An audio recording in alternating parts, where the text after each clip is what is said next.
9 लाख गैयान को स्वामी में, पिताजी ने 9 लाख गैया, कौन कहेगा मेरे काजी तो हैं। मैया बाबा को इकलौतो लाल में, इतना बड़ो मेरो भवन, अब एक ही चीज की कमी है, कहा बोले एक बहू ना है बस मेरे पास, अब ब्याह करा दे मैया। और देख मैया श्रीदामा ब्याह करवे गयो है। मैया बोली बात न मत बनाए कर, चल बैठ जा। मैया कछु काम में लगे, ठाकुर जी पीछे पीछे डोलने, मेरो ब्याह करा दे मैया, श्रीदामा की बहू आ गई, मेरी ना आई है, मेरो ब्याह करा दे। मैया ने जब नहीं सुनी तो ठाकुर जी रूठ के बोले मैया देख तू मेरो ब्याह करा दे, नहीं तो श्रीदामा की घर ले आऊंगा मैं, बउआ की बहू ले आऊंगा। मैया ने ठाकुर जी डांट फटकार के भगाए दिए। ठाकुर जी को पता चली श्रीदामा की बहू आ गई है। ठाकुर जी कूदते फांदते पहुंच गए श्रीदामा के पास। ब्याह है गो? बोले हाँ। बहू कहाँ है? बोले भीतर बैठी है। बोले मुंह दिखा दे। अरे लाला तेरी भाभी है, तू देख ले। बोले भाभी ना है, वो बहू है। बोले बहू तो लाला मेरी है। ठाकुर जी बोले मोह तो ऐसा लगो करती, बहू सबन की होए करे। श्रीदामा बोले लाला तेरी बात ऐसी है, तेरी तो भाभी है। वो बोले अच्छा ठीक है, मैं देखता हूँ, नहीं देखूं तो सही बहू हो मैं कैसी है, मेरा ब्याह होगा तो पहले तो पता रहेगी। हाँ लाला मिल गया। ठाकुर जी जैसे ही पहुंचे, माधवी को पहले ही जाके बता दे, बोले श्रीदामा के परम मित्र श्री कृष्ण आ रहे हैं मिलवे। ओहो, कृष्ण को नाम सुनते ही माने तो मुंह ढक लिया अपना। बोले जो वही है, जाते मैया ने कही मुंह छुपा के रखना है। ठाकुर जी ने खूब अनुनय विनय किए, हाथ जोड़े पाम पूज लिए। बोले भाभी ने एक मुंह दिखाए दो। नहीं दिखाया।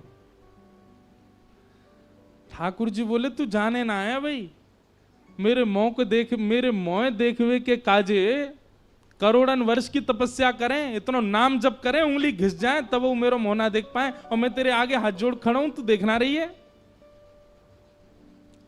माधवी कुछ नहीं बोली। ठाकुर जी बोले ठीक है जा रहा हूं, तड़पेगी मुंह को देखवे के काजे। चले गए। लेकिन माधवी को उसी समय से बेचैनी होने लगी जैसे ठाकुर जी गए ना। अब तो कहीं भी जाती है गोपियां चर्चा भी कृष्ण की करती हैं, बैठती है तो चर्चा श्री कृष्ण की होती है, सब गोपियां आपस में बात करती हैं। तो माधवी उनको समझाती है, अरे तुम कैसी कन्या हो, अपने पति के बारे में बात नहीं करती, वो उसके बारे में बात करती रहती हो। नंद जी को लाला ऐसा हो, नंद जी को लाला ऐसा हो। एक गोपी से यूं तक सुन ली माधवी ने कि वाकई उम्र अभी 3.5 वर्ष की है। तो माधवी बोली राम राम राम, शर्म नहीं आती, नेक सो बालक, वाकु प्रियतम मानो तुम।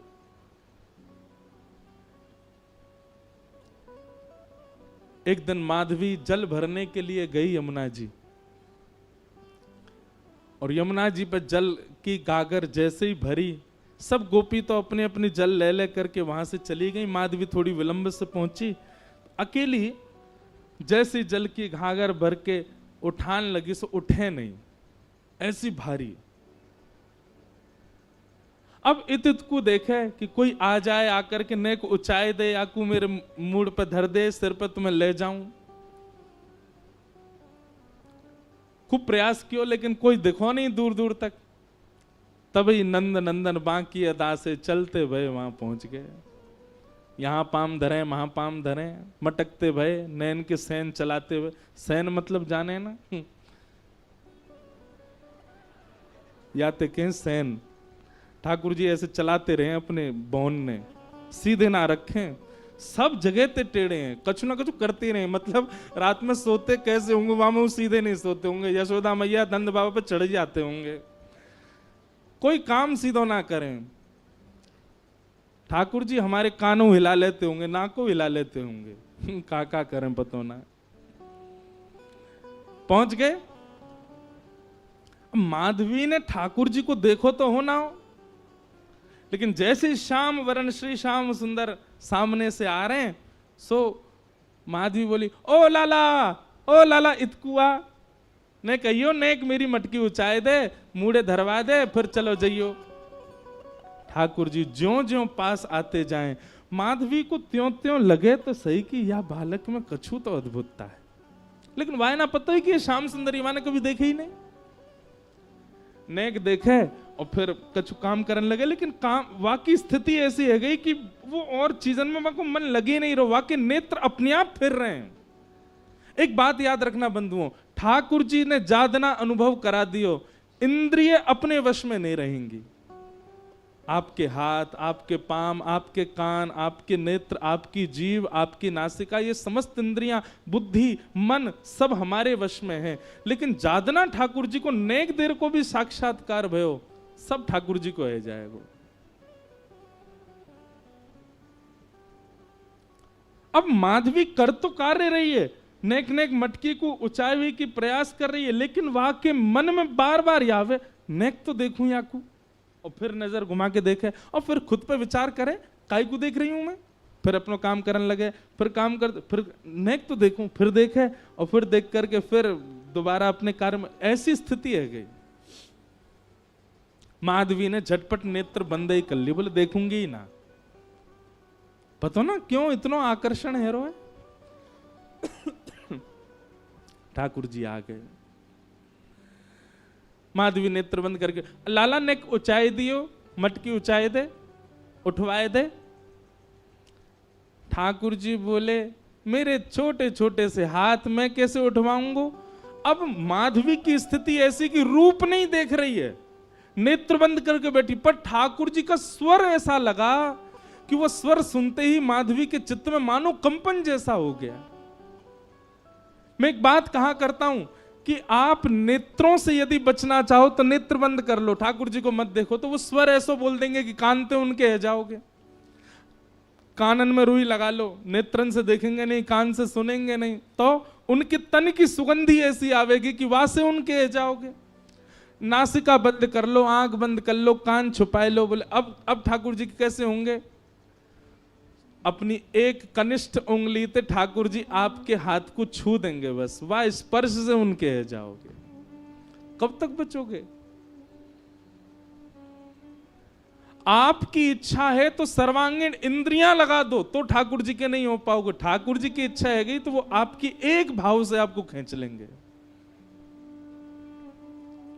माधवी ने नेत्र तो बंद कर लिए, लेकिन स्वर ऐसा बोलो कि अब पलक अपने वश में नहीं है, अपनी स्थिति में नहीं है, खुल गई अपने आप और देख लिए श्याम सुंदर। ऐसो मधुर मुस्कान, ऐसे नेत्र, ऐसी नासिका, आहा कहां कहें रूप की सीमा। लेकिन तुरंत माधवी बोले हाँ लाला ऊंचाई दे। माधवी ने नेक हाथ लगायो। अब ठाकुर जी मटकी उच्चान लगे तो उच्चाते ही कहा भयो, अब नेक से ठाकुर जी, माधवी तो खूब बड़ी, तो ठाकुर जी को हाथ जहां तक जाएगा वहीं तक तो ऊंचाएंगे। लेकिन स्थिति कहा भाई उचाते उचाते उचाते उचाते ठाकुर जी लंबे हैं लगे, और इतने लंबे है गए कि उचाते भय माधवी के बिल्कुल सामने ही आ गए, बिल्कुल नेत्रन के सामने ही आ गए। माधवी ने जब रूप देखो, गाढ़ करके ठाकुर जी माधवी को देख रहे हैं, माधवी ठाकुर जी को देख रही है।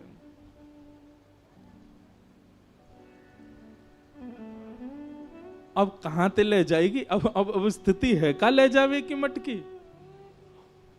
बस सिर पर मटकी धरवाए के माधवी के हाथ दोनों धर के, और ठाकुर जी बस नेत्रन में देखते जा रहे हैं, क्रिया सबरी कर रहे हैं, और ये बस मटकी धराए करके, और ठाकुर जी बोले अच्छा माधवी मैं जा रहा हूं, और कह के ठाकुर जी चले गए। शाम तक ऐसे ही खड़ी रही, नेत्रों से अविरल आंसू बह रहे हैं, ना हिल रही है ना डुल रही है, कोई चेतना नहीं, कोई भावना नहीं। शाम को गोपी जब जल भरवी के काजी आई तो देखी मूर्तिमंत है करके माधवी खड़ी है।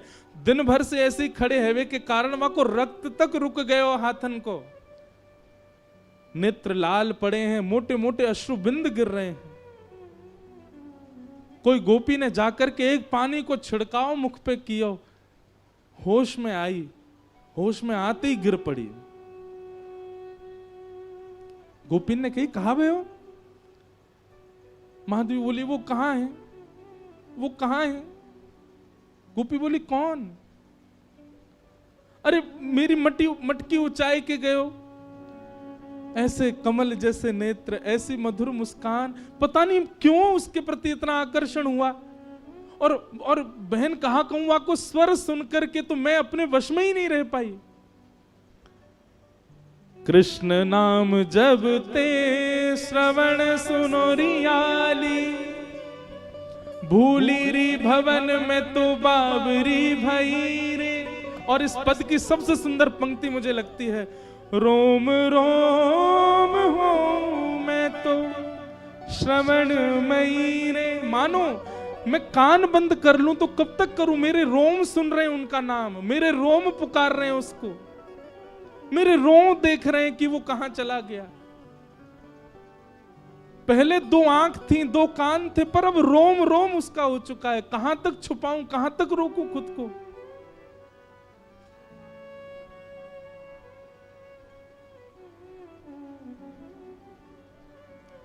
इसी भाव को चतुर्भुजदास जी कह रहे हैं, जुवती जनमन फंदना अंबुज नयन विशाल। ठाकुर जी को स्वरूप कैसा है? बोले एक क्षण के लिए दिखेगा, लेकिन वो एक क्षण के दिखवे के बाद में ऐसी स्थिति कर जाएंगे आपकी, कुछ नहीं कर पाओगे।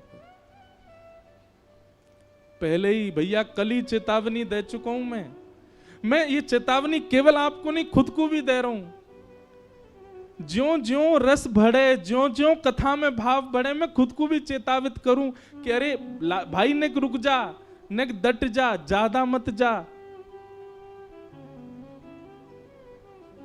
क्योंकि गोपी की स्थिति, हम बात करने तो बैठ गए गोपियों की, पर उस स्थिति में जाना कोई खतरे से खाली नहीं है। संसार के लिए खतरा है वो, आप कोई के नहीं रह पाओगे। फिर मीराबाई की इस पंक्ति से एक भाव समझ में आता है कि ठाकुर जी जब सन्मुख आते हैं ना, तो इच्छा ये होती है कि इनको अंग भर के हम पकड़ लें। पहले तो जी भर के देख लें, जी भर के सुन लें, और जब सबसे बस ये स्थिति है व्यवहारी होगी कि बस अब चक्कर आ रहे हैं, हम गिरे ही जाएंगे, बस इच्छा होवे कि ये हमको अंग से लगा लें। ऐसे चतुर हैं ठाकुर जी, केवल हाथ मिला के चले जाएंगे। तो अब जीवन भर यही रहेगा कि हाथ ही क्यों मिला के गए, या तो मिलाते ही नहीं, और मिलना ही हो तो फिर अंग भर के मिलते ना, एक बार हृदय से लग जाते। जावाली ऋषि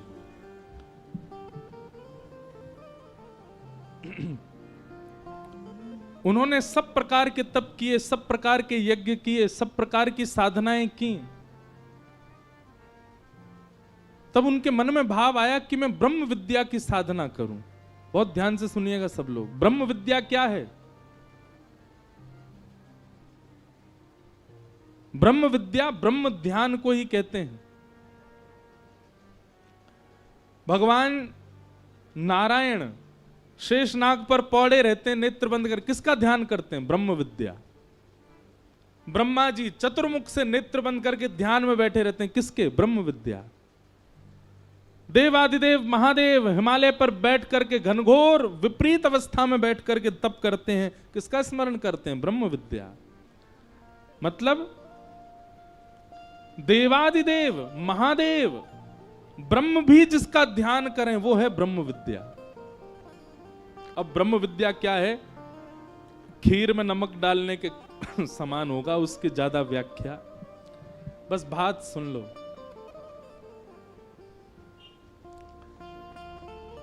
कि ब्रह्म विद्या के चिंतन में पढ़ने के लिए जावाली ऋषि अन्य लोकों में भ्रमण करने लगे और सब जगह से इकट्ठा करने लगे कि ब्रह्म विद्या में मैं कैसे जाऊं।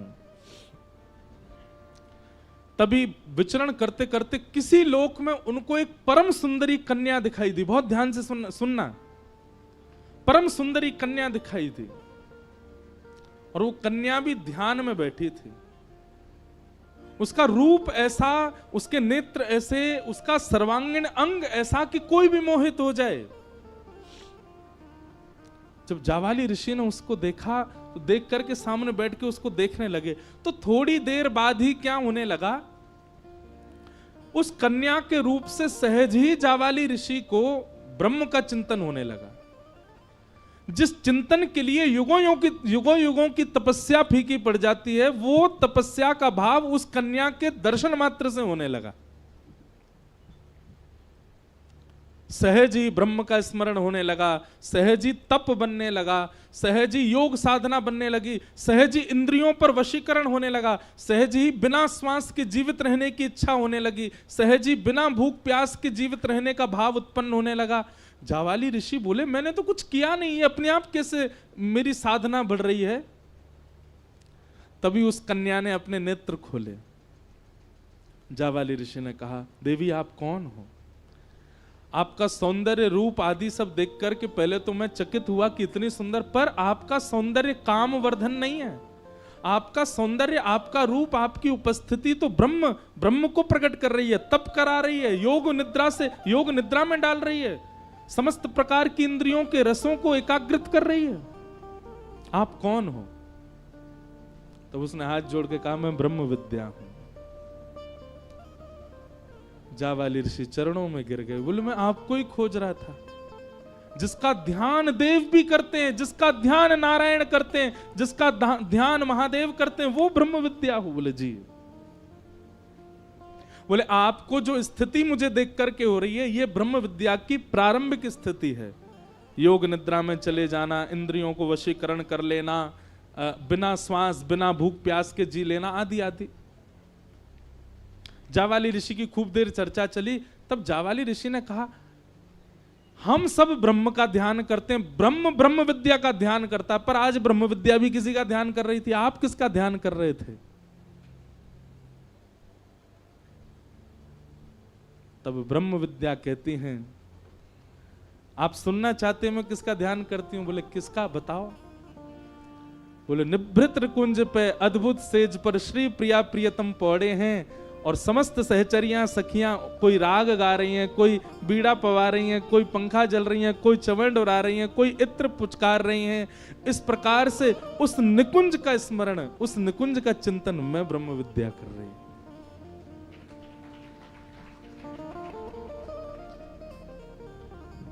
पल्ले पड़ी बात। तब जावाली ऋषि कहते हैं, मतलब मैं तो अभी तक मानता था ब्रह्मांड में सबसे बड़ा ध्यान ब्रह्म विद्या का है, लेकिन आज आपको सुनकर के लग रहा है कि आप भी जिसका ध्यान करती हैं तो इसका मतलब सर्वश्रेष्ठ ध्यान वही है। तब ब्रह्म विद्या ने वेद खोला। बोले महादेव मेरा चिंतन नहीं करते, वो मेरा आश्रय लेते हैं कि हे ब्रह्म विद्या आप कृपा करो और निकुंज का दर्शन कराओ। तब मैं निकुंज प्रकट करती हूं उनके चिंतन में। तो कैलाश पर बैठे हुए महादेव जपी से दिखाई देते हैं, तपी से दिखाई देते हैं, योगी से दिखाई देते हैं, पर ब्रह्म विद्या का चिंतन करते करते करते वे भी निकुंज की एक सहचरी बनकर के प्रिया प्रियतम को लाड़ लड़ाते हैं। वो उस ध्यान में रहते हैं, गोपी भाव में चले जाते हैं। शेषनाग पर पौड़े हुए नारायण चतुर्भुज रूप हैं, लक्ष्मी चरणों में बैठी हैं, वह भी मेरा आश्रय लेकर के निकुंज के अपने ही रूप का दर्शन करते हैं। ब्रह्म विद्या, ब्रह्म चिंतन, ये योगाध्यास, निरिध्यासन आदि, इन सब का मूल क्या है? बोले गोपी भाव। तब जावाली ऋषि ने चरणों में प्रणाम करके कहा, आप मुझ पर कृपा करो। तब ब्रह्म विद्या ने जावाली ऋषि के कहा कि अब आप प्रारंभिक श्रेणी तो पार कर चुके हो, अब मेरा चिंतन करते करते निकुंज का चिंतन करो, युगल का चिंतन करो। तब अन्य किसी लोक में अत्यंत तपोनिष्ठ श्री जावाली ऋषि बैठे हैं और बैठ करके चिंतन करते करते करते करते करते ब्रह्म विद्या ने उनको निकुंज का दर्शन कराया। निकुंज का दर्शन करते ही ललता विशाखा आदि सखियां चमड़ उड़ा रही हैं, प्रिया प्रियतम विलास कर रहे हैं। आहा, बिहरत लाल बिहारे ने दो श्री यमुना जी के तीरे तीरे। उसी भावना का जब चिंतन जावाली ऋषि को हुआ, नेत्रों से अश्रुपात होने लगे, शरीर कंपायमान हो गया। ब्रह्म विद्या के चरणों में प्रणाम किया, बोले मुझ पर कृपा करो। बोले अब क्या चाहते हैं आप? बोले मैंने सखियों को देखा, गोपियों को देखा, सहचरियों को देखा, उनकी सेवा भाव को देखा, पर अब मैं सेवा देख करके संतुष्ट नहीं हो पा रहा हूं, तो अब क्या चाहते हैं? बोले मुझे ब्रजमंडल भेज दो, कोई गोपी बना करके। तब कितने करोड़ अनुष्ठान युगल मंत्र के करने की आज्ञा दी, उतने करोड़ अनुष्ठान उन्होंने किए। और उसके बाद धनिष्ठ गोप नाम के एक गोप हुए, उनके यहां पर जावाली ऋषि एक गोपी बनकर के आए और फिर उन्होंने श्री प्रिया प्रियतम का साक्षात्कार किया। और हम ऐसे इस गोपी बन जाते हैं।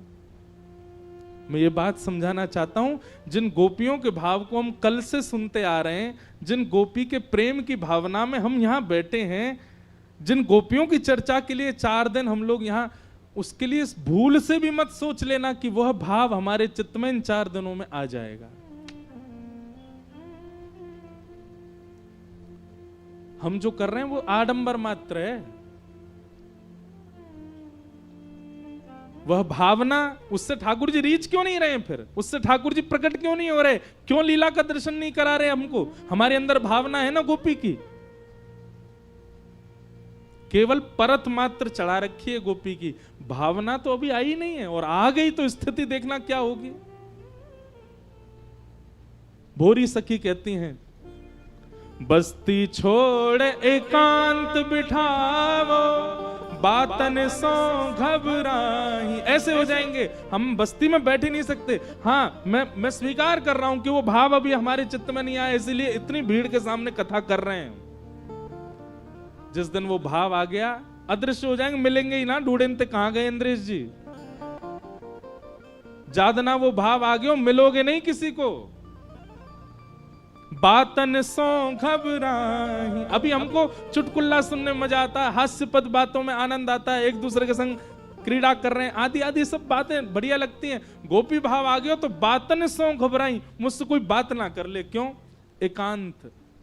बातन सो घबराही, भोरी ऐसे दुख बिन प्यारी, जीवन व्यर्थ गवाही, ऐसो दुख दीजो ही माही।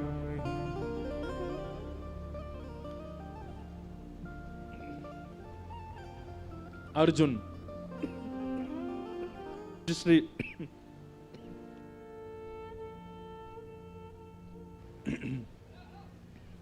पूज्य श्री मलुक पीठ वाले महाराज जी से एक बार एक प्रसंग सुना था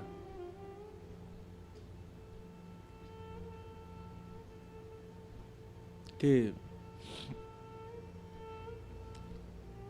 भगवान श्री कृष्ण जब द्वारिकाधीश बन गए तो कभी कभी इंद्रप्रस्थ आया करते थे पांडवों से मिलने। तो एक नियम था ठाकुर जी का, सब लोग इधर देखो, बहुत ध्यान से सुनो। एक नियम था ठाकुर जी का। क्या? ये बात हम आपको 2 दिन ऐसा क्यों समझा रहे हैं पता है? कल जिस रास को आप सुनोगे वो गोपियां सामान्य नहीं है। पहले उन गोपियों की स्थिति जान लो, इसलिए हम बता रहे हैं। हम गोपी बनने के लिए इस कथा को नहीं, वो तो कान पकड़ लीजिएगा, नहीं बन पाओगे, आप नहीं आ सकते उस भावना में, उसकी छींटा पड़ जाए बहुत मानो। तो कल रास का प्रसंग सुनते समय आपके चित्त में ये होना चाहिए कि ये गोपियां सामान्य नहीं है, जिनके चरण ठाकुर जी पकड़ रहे हैं, जिनका हाथ लेके ठाकुर जी डोल रहे हैं, जिनको अपना अपना उच्छिष्ट पान ठाकुर जी खवा रहे हैं और नेक खवा के फिर उन्हीं को उच्छिष्ट स्वयं भी पा रहे हैं, जिनके गले में गलवैयां डाल के ठाकुर जी घूम रहे हैं। शरद पूर्णिमा की रात्रि में रात भर ठाकुर जी नृत्य कर रहे हैं, आज भी करते हैं, वृंदावन में आज भी रास चल रहा है। वो गोपियां सामान्य नहीं है, तो उनकी असामान्यता चित्त में आपके व्यवस्थित हो, इसलिए हम ये सब बात बता रहे हैं। तो भगवान का नियम था, जब भी ठाकुर जी इंद्रप्रस्थ आते थे, एक दिन ठाकुर जी किसी से नहीं मिलते थे। 4 दिन 5 दिन जितने भी दिन है, तो सब पांडवों को भी पता है कि उनमें से पहले ही पूछ लेते थे कौन से दिन आप किसी से नहीं मिलोगे, ना कुछ पाएंगे, ना कुछ पिएंगे, ना किसी से मिलेंगे। करते क्या है ठाकुर जी उस दिन यमुना जी के तट पर चले जाते हैं, और ब्रज से यमुना जी जा रही हैं, तो ब्रज से आती हुई यमुना जी का दर्शन करते हैं ठाकुर जी। और श्री यमुना जी को बार बार देखते हुए ठाकुर जी नंद, यशोदा, गोपी, ग्वाल, श्री जी, किशोरी जी सबको देखते हैं। एक दिन ठाकुर जी ने संदेशा भिजवाया ब्रज कोई ऐसी भावना, ये भी कहीं सुनी हुई कथा थी कि सब ब्रजवासियों को जाके एक भाव कह दो, कहा कि श्री यमुना जी में स्नान कियो करें नित्य, सब करती हैं ब्रजवासी, पर ब्रजवासियों को जाके एक सूचना ठाकुर जी ने दिलवाई, ब्रजवासियों को नहीं पता था, ठाकुर जी ने भिजवाई, ऐसा भाव भिजवाया कि किसी वैद्य ने आज्ञा की है कि आप सब नित्य अपने चरण धोया करो यमुना जी में।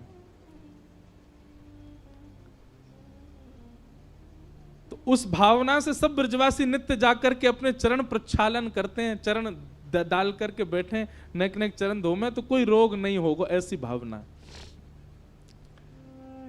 लेकिन वो ठाकुर जी अपने लिए करवाते हैं। जब यमुना जी बहती भई इंद्रप्रस्थ आती हैं, पूरे दिन ठाकुर जी केवल दर्शन करते रहते हैं यमुना जी का, और उनके सुंदर जल को अपने साथ ले जावे, उनके सुंदर जल को कभी शीश से लगावे, बैठे बैठे कभी भाव आ जाए नेत्रन से लगावे, बैठे बैठे कभी हृदय से लेकर के जैसे कोई लेप लगावे, ऐसे ठाकुर जी यमुना जल को लेप अपने वक्ष पर करें, अपने सर्वांगीण अंग में। संपूर्ण स्नान एक बार में नहीं कर रहे हैं, नेक नेक जल ले ले करके, कभी कहीं गीलो कर लें, कभी कहीं धारण कर लें, जन कौन की याद कब आ जाए ब्रज में, वाक्य भाव से ठाकुर जी धारण कर लें। ठाकुर जी का नियम है, जब भी इंद्रप्रस्थ आते हैं।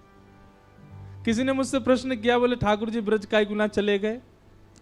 क्योंकि अब यदि ठाकुर जी दोबारा ब्रज जाते, देखो ब्रज की भावना अलग है, शास्त्रीय भावना अलग है। हमारे ब्रज की भावना से तो ठाकुर जी कभी गए ही नहीं, ठाकुर जी सदा ब्रज में ही रहे में। लेकिन शास्त्रीय बात और श्रीमद् भागवत जी की भावना से ठाकुर जी गए हैं। तो अगर भागवत जी की भावना से हम चर्चा करें कि ठाकुर जी गए, तो फिर वापस क्यों नहीं आए? ठाकुर जी के मन में ये बात थी कि अब के अगर मैं गयो तो कभी आ नहीं पाऊंगा, और ठाकुर जी को आना ही नहीं है। ठाकुर जी बोले अगर मैं गयो तो मैं आना ही ना चाहूं, मैं वो कहा ना छोड़ेंगे, मैं खुद नहीं आऊंगा। और दूसरी बात, अब इतना प्रपंच बाहर हो चुका है, द्वारिका आदि महाभारत आदि का ये सब इतना फैलावरा फैला चुके हैं, अगर ब्रज गए और कहीं वापस आना हुआ तो पिछली बार तो ब्रजवासी रोए थे, पिछली बार तो ब्रजवासी बिलके थे, अब की बार अगर जाके वापस आया तो प्राण ही त्याग देंगे। ठाकुर जी वो देख नहीं पाते, इसलिए ठाकुर जी विरह में ही रह रहे हैं।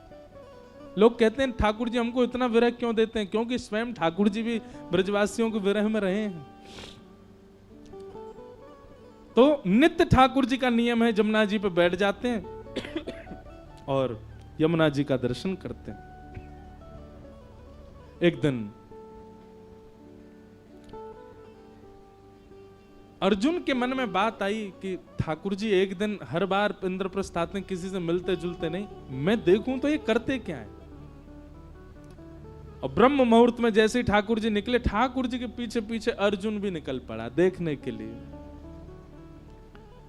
और तभी ठाकुर जी यमुना जी के तट पर जाकर के बैठे, यमुना जल को बार बार आचमन करें, जब बार बार प्रणाम करें और बिलक बिलक करके रोवें, ब्रजवासिन की याद आवे।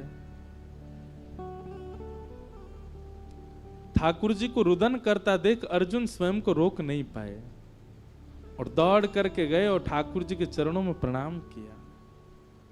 भगवान बोले अर्जुन तुम क्यों आए यहाँ पे? मेरा नियम है ना, मैं किसी से, तुम क्यों दिखे मुझे? अर्जुन बोला क्षमा कर दे, मैं तो देखने आया था आप कहां जाते हो, पर नाथ आपकी स्थिति देख करके मैं बहुत भयभीत हो रहा हूं। ये आप कैसे रुदन कर रहे हैं? आपकी स्थिति क्या हो रही है? किस लिए हो रही है? क्या बात है? किस बात से परेशान है आप? ठाकुर जी ने बताया मुझे ब्रज की बहुत याद आती। देख रहे हो यमुना जी ब्रज से ही आ रही हैं, वृंदावन से ही आ रही हैं चल करके।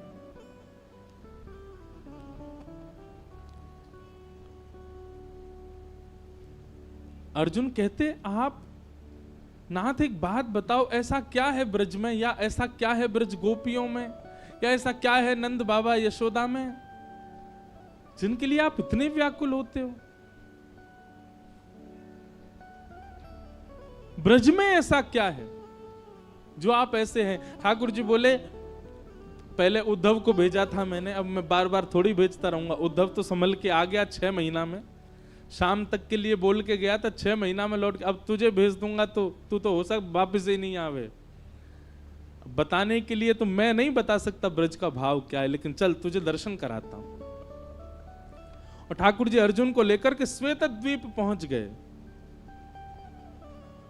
और श्वेत द्वीप जाकर के ठाकुर जी ने दिखाया एक पर्वत, अद्भुत पर्वत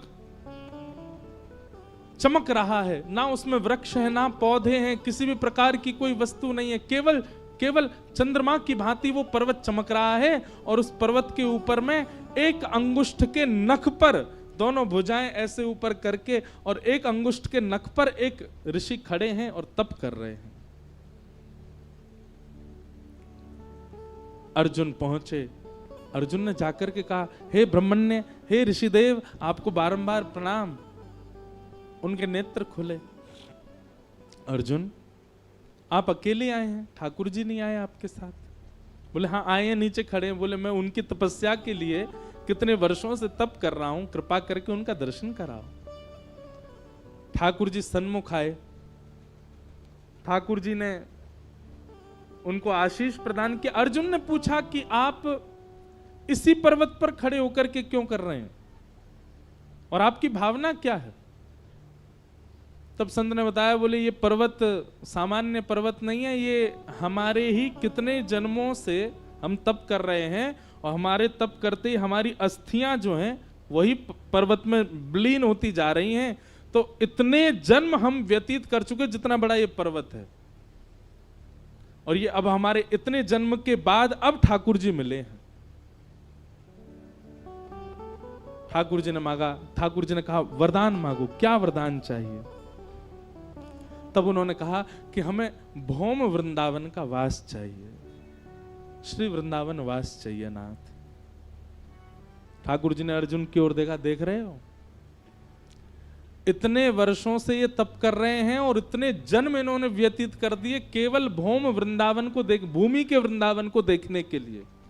भूमि का वृंदावन मतलब जो हमको दिख रहा है, इससे भी एक और भीतर है, वो श्री वृंदावन, निज वृंदावन है, उस तक तो भूले ही जाओ।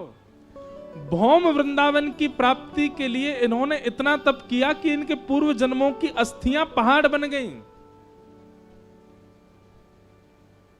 तब ठाकुर जी बोले, देखो तुम्हारे तप से हम तुमको दर्शन देने तो आ गए, तुम्हारे तप से हमने वरदान देने की आज्ञा तो कर दी, पर वरदान में जो तुमने मांगा है वो हमारे वश में नहीं है देना।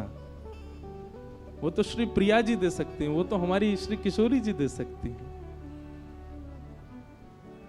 हमारी लाडली जी दे सकती हैं।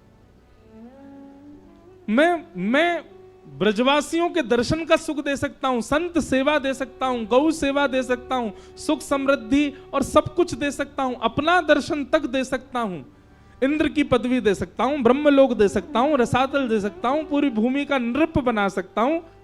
वृंदावन देवी की सामर्थ्य मुंह में भी नहीं है।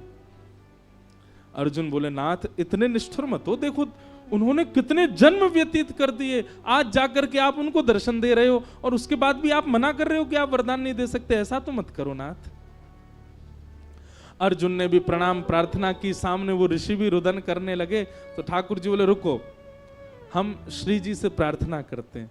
सोई ठाकुर जी नेत्र बंद करके बैठे, श्री जी को ध्यान किया और श्री जी प्रकट है गई। हे लाडली जू, एक आपसे निवेदन है। किशोरी जी बोले, हाँ कहो।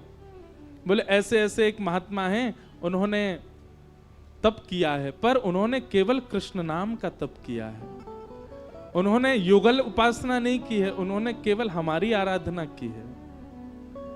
आप कृपा करके उनकी भावना सुन लें। वो ब्रजवास चाहते हैं, वो भौम वृंदावन का दर्शन करना चाहते हैं। किशोरी जी तो देवई वारी, मतलब कहने ही वाली, तथास्तु।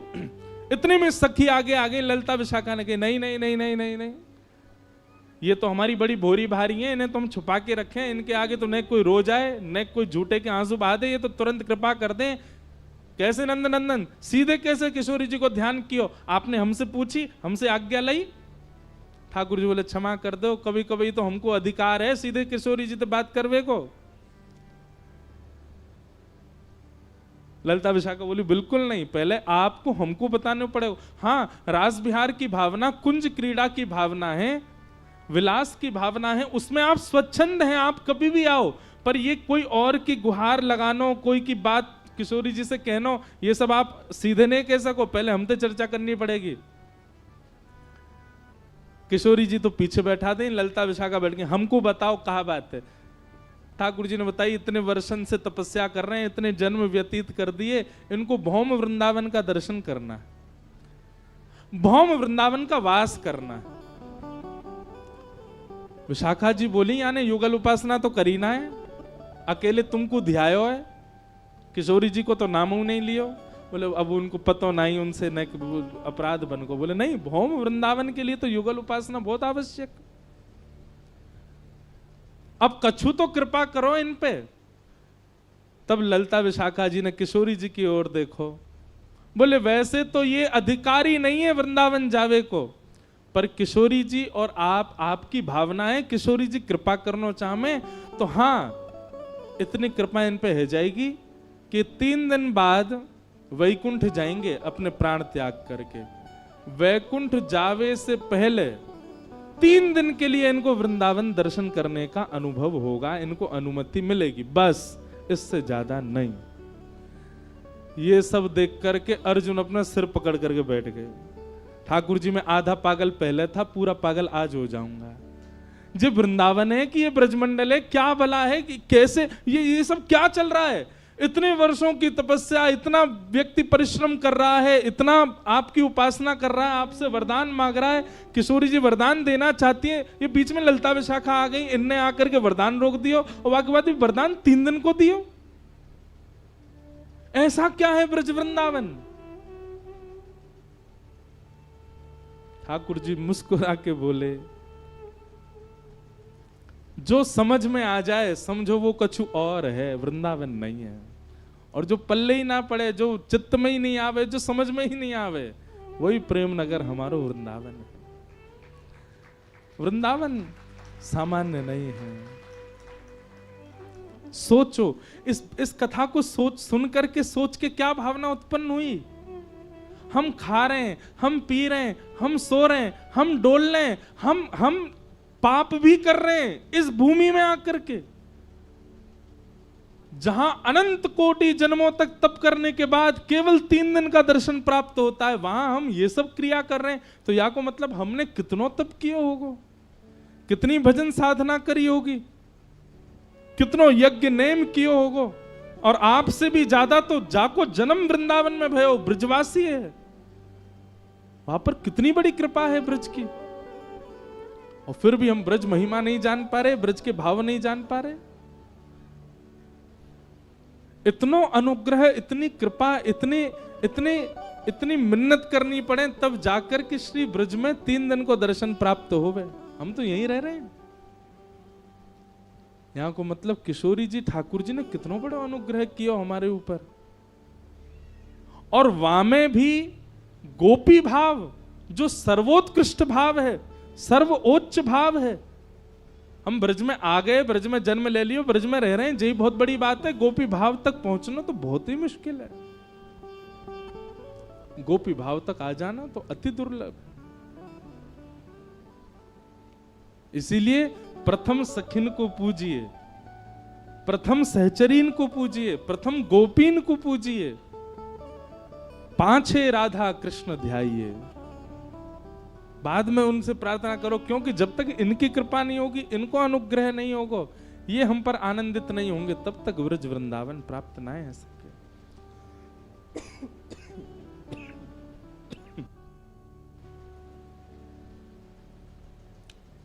हमारे स्वामी श्री हरिदास जी के प्रादुर्भाव की कथा में, स्वामी श्री हरिदास जी के प्राकट्य के भाव में भी यही भाव प्रकट होवे। जब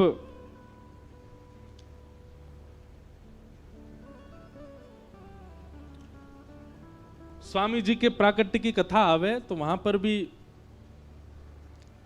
ऐसी भावना है कि जो जपना, भगना, भीला, गंगाधर और गुरुजन, ये पंच भाव और प्रकट भय स्वामी जी के पास। तो ये पंच भाव कौन है? तो इनके पूर्व जन्म की कथा बताई जाए कि ये पंच ऋषि हैं।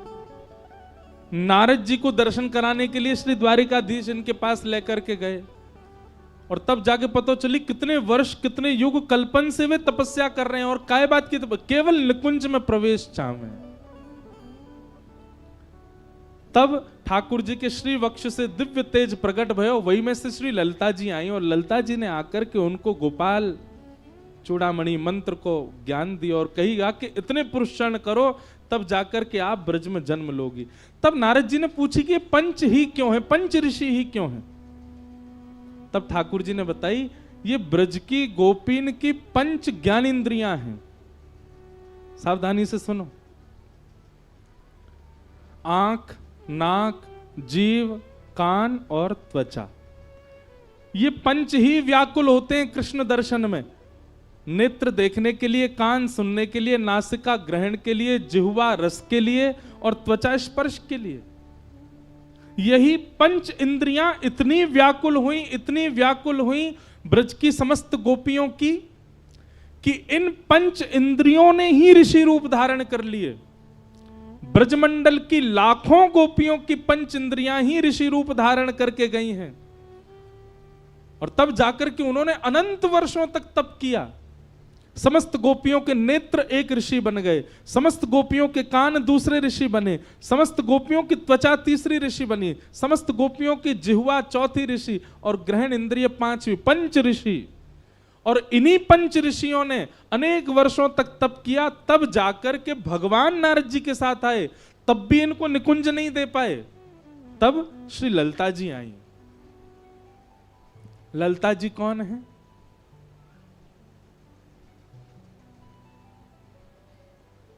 आहा, बहुत सुंदर वर्णन है।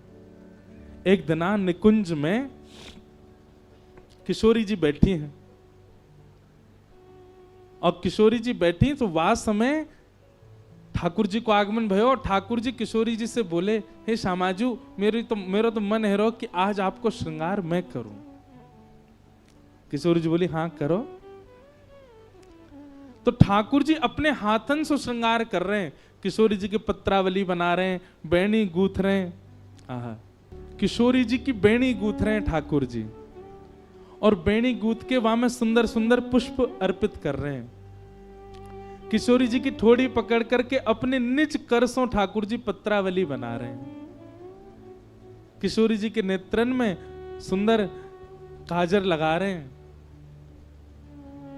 और किशोरी जी को सजाए करके ठाकुर जी के नेत्रन में अश्रुबिंद आ गए, और ठाकुर जी बार बार बलैया ले रहे हैं किशोरी जी की। किशोरी जी बोली, अब नेक हटो, मुझे दिखाओ तो मैं कैसी लग रही हूं।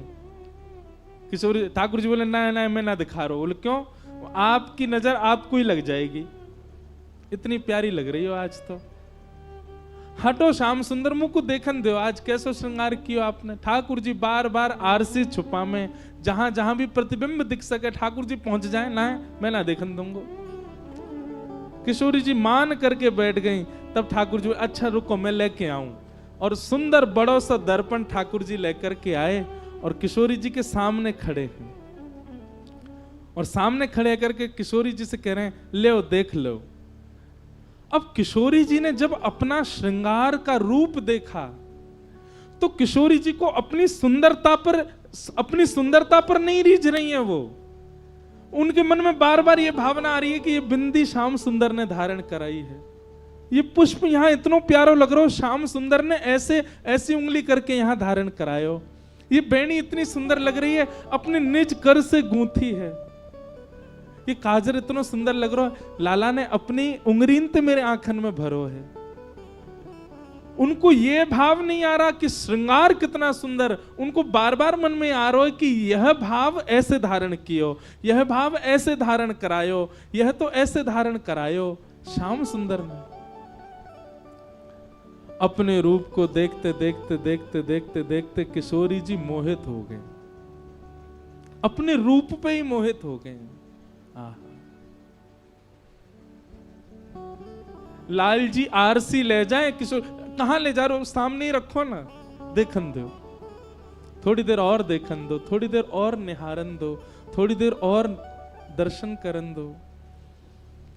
कृष्ण श्रृंगारित श्री राधा का दर्शन करते करते करते करते इतनी आह्लाद में आ गई, इतने आनंद में आ गई, इतनी व्याकुलता होने लगी श्री जी को कि कृष्ण चले जाएं तो व्याकुलता नहीं हो रही है, लेकिन आरसी में जो अपनो प्रतिबिंब दिख रहा है वो मेरे सामने से नहीं जाना चाहिए।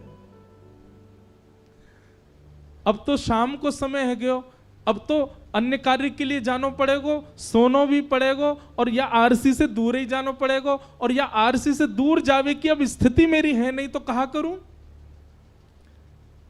किशोरी जी अपने रूप को देखते देखते इतनी तन्मय है गई, हे ललिते तुम कितनी मधुर हो। किशोरी जी के हृदय की भावना कि ये रूप मेरे सामने निरंतर बनो रहे, ठाकुर जी ने किशोरी जी के मन की भावना को पूर्ण कर दियो, और किशोरी ठाकुर जी के द्वारा श्रृंगारित श्री राधिका का जो प्रतिबिंब है वही प्रतिबिंब प्रकट हो गया, और वही श्री ललिता जी के रूप में किशोरी जी की सहचरी बनी, वही ललिता जी। ललिता जी की उपमा क्या है? ब्रजवासी और गोपीन को मोहित करें श्याम सुंदर, श्याम सुंदर को मोहित करें किशोरी जी, और किशोरी जी को भी जो मोहित करे वो श्री ललिता जी, वो श्री हमारी ललिता जी।